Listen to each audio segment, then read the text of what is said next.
बातचीत करने का मुझे अवसर मिल रहा है। आप जोश भरेंगे तो मेरा जोशीला भाषण आपके साथ बोलिए, तैयार है क्या बाड़मेर? बोलिए भारत माता की, भारत माता की। सबसे पहले मैं प्रणाम करता हूं हमारे साधु संत महाराज जो यहाँ विराजमान है।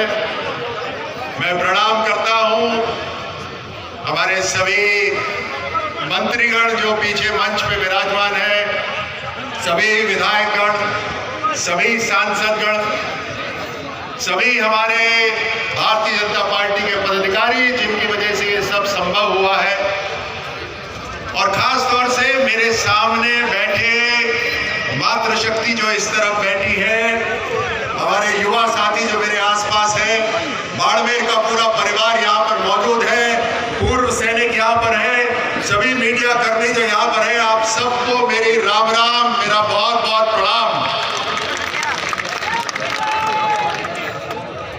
मैं ज्यादा लंबा नहीं बात करूं, मैं भाषण भी नहीं दूंगा, मैं आपसे बातचीत करने आया हूं। बात महत्वपूर्ण है, बात ऐसी है जो आज की नहीं अगले कई 25 साल की है। आपकी आशीर्वाद से मुझे एक मौका लगा 2014 में, भारत की सेना में 27 साल रहने के बाद मुझे मौका लगा एक ऐसी पार्टी में आने का जो सेना की तरह ही देश को सबसे पहले रखती है। मुझे गर्व है एक ऐसी पार्टी जो राष्ट्र को प्रथम रखती है। और पिछले 10 साल प्रधानमंत्री मोदी जी के साथ काम करने का जो मुझे अवसर मिला, मैंने उन्हें बहुत नजदीक से देखने का मुझे सौभाग्य प्राप्त हुआ।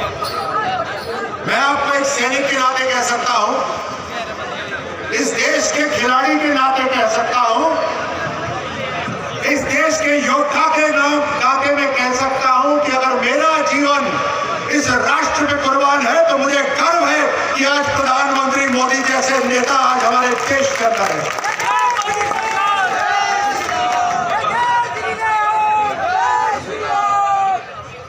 आज आपके सामने अवसर है, देश के निर्माण का अवसर है आपके पास। ये कोई साधारण वोट नहीं है, हर 5 साल में आता है, कभी ये पार्टी कभी वो पार्टी ना, ये वो वोट नहीं है, ये वो मौका है जो पिछले 10 साल में आपके सामने जो सरकार लगातार दिन रात काम कर रही है, जिसे आपने महसूस करा है, आपका सीना भी गर्व से चढ़ा हुआ होगा। अनेकों अवसर पर रूस और यूक्रेन की लड़ाई हो रही है 2000 मील दूर, युद्ध विराम नहीं हो रहा, लेकिन भारत के विद्यार्थी अगर बात तिरंगा लगाकर निकलते हैं तो दोनों देश युद्ध विराम करते हैं। ये ताकत है मेरे भारत की। मुझे गर्व होता है जब मेरे भारत के तिरंगे की ये सम्मान होता है। जब मैं खेलों में था तो ध्वज लहराता था, हम उसके लिए दिन रात मेहनत करते हैं। आप ही के गांव से सैनिक आते हैं, आप ही के गांव से सैनिक सरहद पर जाकर लड़ते हैं, गोलियों का सामना करते हैं। उनसे पूछिए कि उनके बगल में कौन खड़ा है। वो ये नहीं बोलेंगे मेरे बगल में कोई अहीर खड़ा है, कोई जाट खड़ा है, कोई राजपूत खड़ा है, कोई मीणा खड़ा है, कोई एससी खड़ा है। वो ये कहते हैं कि मेरे साथ मेरा भाई हिंदुस्तानी एक भारतीय खड़ा है। यही तो हमारी ताकत है, इस भारत की यही तो ताकत है। और इस भारत को, क्योंकि लोकतंत्र है, आजादी है सब कुछ बोलने की, तो दूसरे देश ये जानते हैं कि इस लोकतंत्र के अंदर इनको बांटा जा सकता है, कि हर 5 साल के बाद चुनाव होता है। मुझे बताओ, चाइना में कोई चुनाव होता है क्या? मुझे सुनाई नहीं दे रहा बाड़मेर, मैं आपके कानों तक पहुंच रहा हूं, क्या मैं आपके दिल तक पहुंच रहा हूं या नहीं पहुंच रहा? मुझे बताओ, चाइना में चुनाव होता है क्या? चाइना में चुनाव होता है क्या? आज हम चाइना को पकड़ने के लिए आगे बढ़ चले हैं। चाइना की सरहद के ऊपर जब हमारी सेना उनकी सेना का सामना करती है, मजाल है किसी चीनी सैनिक की कि हमारे यहाँ सामने आंख उठाकर देख ले। ये ताकत है आज लोकतंत्र की, लोकतंत्र की ताकत। इस लोकतंत्र की ताकत को बनाने की जिम्मेदारी किसकी है? बाड़मेर के एक एक मतदाता की है। बोलो मैं गलत हो तो बोलो, मैं गलत हूं तो बोलो। बाड़मेर की एक एक मतदाता का ये जिम्मेदारी है कि लोकतंत्र को मजबूत करें, भारत को एकजुट रखें।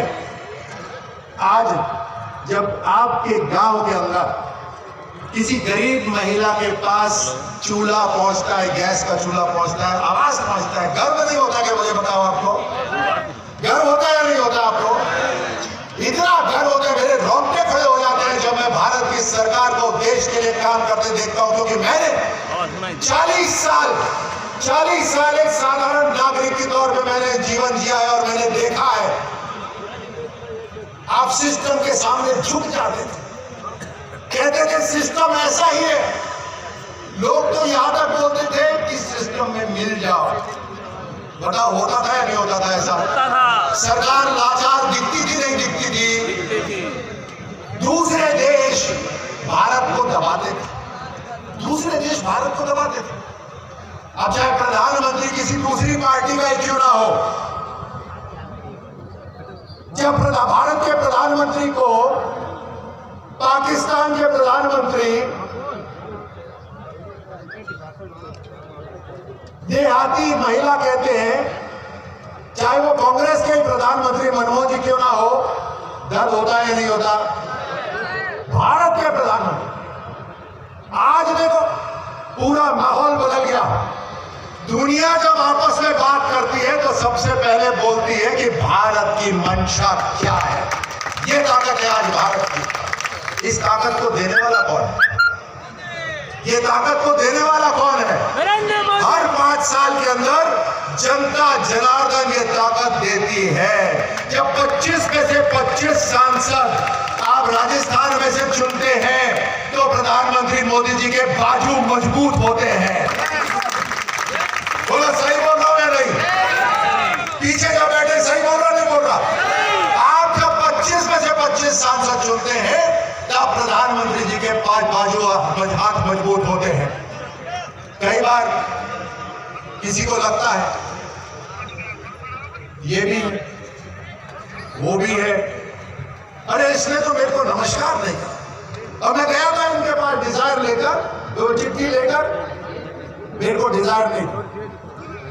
मुझे बताइए, आपने क्लास में इतिहास में पढ़ा है ना कि आक्रमणकर्ता इस दिशा से आए थे, और जब आक्रमणकर्ता इस दिशा से आए थे तो भारत बटा हुआ था। यही छोटी छोटी चीजों में बटा हुआ था, अपने मैं स्वार्थ में बटा हुआ था। आज मैं नहीं, आज हम चाहिए। आज भारत को एक होना बहुत जरूरी है, नहीं तो हम हमेशा की तरह बढ़ते रहेंगे। इतिहास बदलना बहुत जरूरी है और यही मौका है, यही मौका है कि हम भारत को वापस से सोने की चिड़िया बना सकते हैं। हम किताबों में पढ़ते थे कि भारत सोने की चिड़िया होता था। मुझे बताइए, आप सबके जीते जी अगर भारत वापस सोने की चिड़िया बन सकता है तो आपको गर्व होगा या नहीं होगा? हमारे जीते जी हमारा सौभाग्य है। जब सेना के अंदर ये पूछते हैं ना कि हमले के लिए कौन वॉलंटियर कर रहा है, तो हाथ खड़े होते हैं सबके, क्योंकि सब जाना चाहते हैं सबसे पहले हमले के अंदर। ये हमारे लिए सौभाग्य की बात है, यहाँ पर जितने लोग बैठे हैं हमारे लिए सौभाग्य की बात है कि हमारे जीते जी भारत बदलेगा। हम भारत को बदलते हुए देखेंगे कि हमारे जीते जी होगा। अब कभी मुझे बताओ, जब कोई दौड़ होती है, आपने दौड़ तो दौड़ी होगी या सभी ने दौड़ी होगी, देखी भी होगी दौड़। जब कोई दौड़ देखने जाते हो तो तेज दौड़ने वाले को देखते हो या लंगड़ी मारने वाले को देखते हो? ना मुझे सुनाई नहीं दिया।